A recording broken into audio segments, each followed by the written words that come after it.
Bonjour et bienvenue dans cette vidéo où on va voir ensemble un exemple d'examen QCM d'introduction à l'économie avec la correction bien sûr. On va voir un QCM qui contient 40 questions.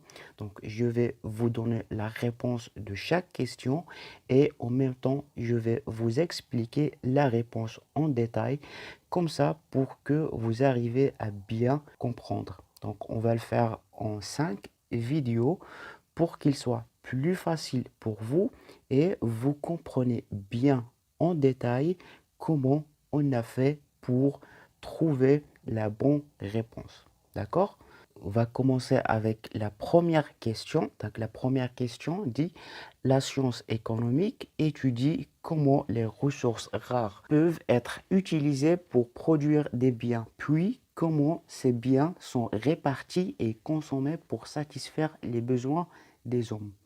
Est-ce que c'est vrai ou bien c'est faux? Donc la réponse juste, c'est vrai.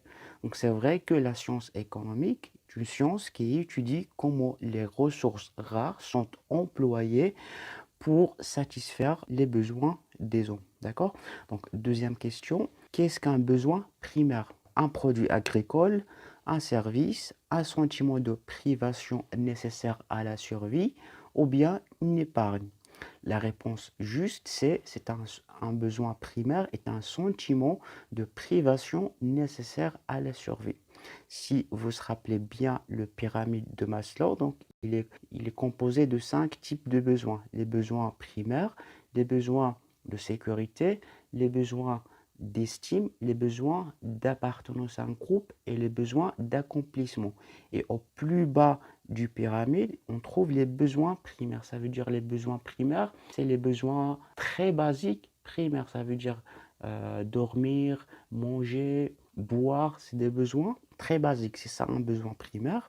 D'accord? Donc, on va passer à la troisième question. Donc, la troisième question dit: l'étude des choix individuels des ménages ou les entreprises relève de la pensée libérale, la macroéconomie, la pensée keynésienne, la microéconomie ou bien la théorie de l'équilibre. La réponse juste, c'est la microéconomie.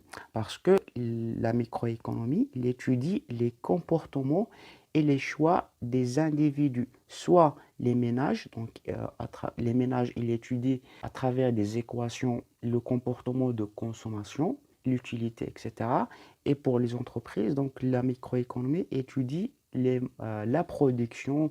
Il y a des fonctions, il y a des équations en ce qui concerne la production. Donc la réponse juste, c'est la microéconomie. On va passer à la quatrième question. Donc, laquelle ou lesquelles de ces propositions ne sont pas un secteur institutionnel? Les ménages, le reste du monde, la CNCF, les agrégats. La réponse, c'est la CNCF, les agrégats. La question, ça veut dire, parmi ces 4 réponses, quelle est la réponse qui n'est pas juste? Donc voilà, un secteur institutionnel, ça veut dire, c'est comme on dit, un agent économique. Donc les ménages, c'est un agent économique, le reste du monde est un agent économique. Les agrégats, ce n'est pas un agent économique. Un agrégat, c'est un grandeur économique. La CNCF, ce n'est pas ce n'est pas un secteur institutionnel. Pour la cinquième question, il dit: trouver l'expression manquant dans la phrase.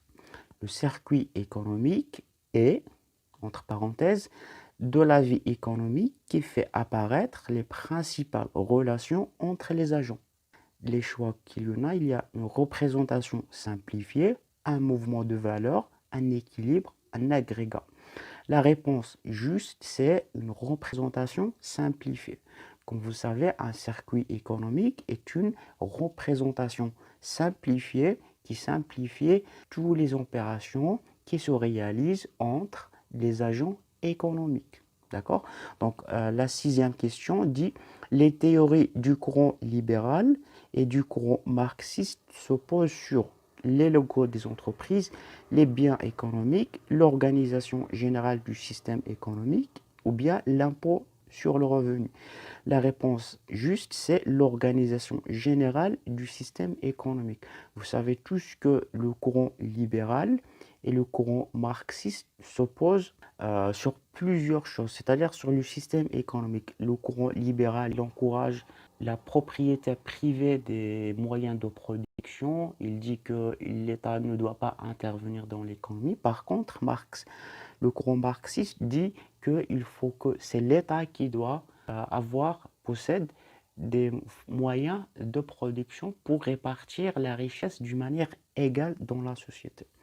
Septième question dit, Marx est connu pour être l'auteur de la théorie des avantages comparatifs au commerce international, avoir affirmé que le capital résulte d'un rapport social d'exploitation, avoir affirmé que les crises de surproduction sont le résultat du capitalisme.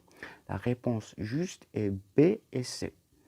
La réponse A, c'est pas juste parce que l'auteur de la théorie des avantages comparatifs, c'est David Ricardo. D'accord?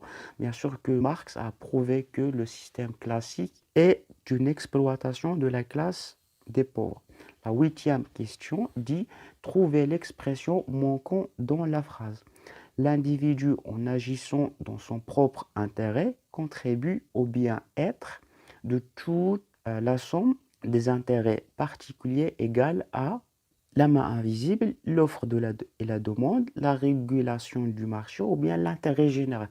La réponse, c'est l'intérêt général. Donc, vous savez tous que dans le courant libéral, ils disent, Adam Smith a dit que si chaque individu se concentre sur son intérêt général, en fin de compte, si chaque individu s'occupe sur son intérêt général, en fin de compte, il y aura un intérêt général. C'est ça le concept de la main invisible.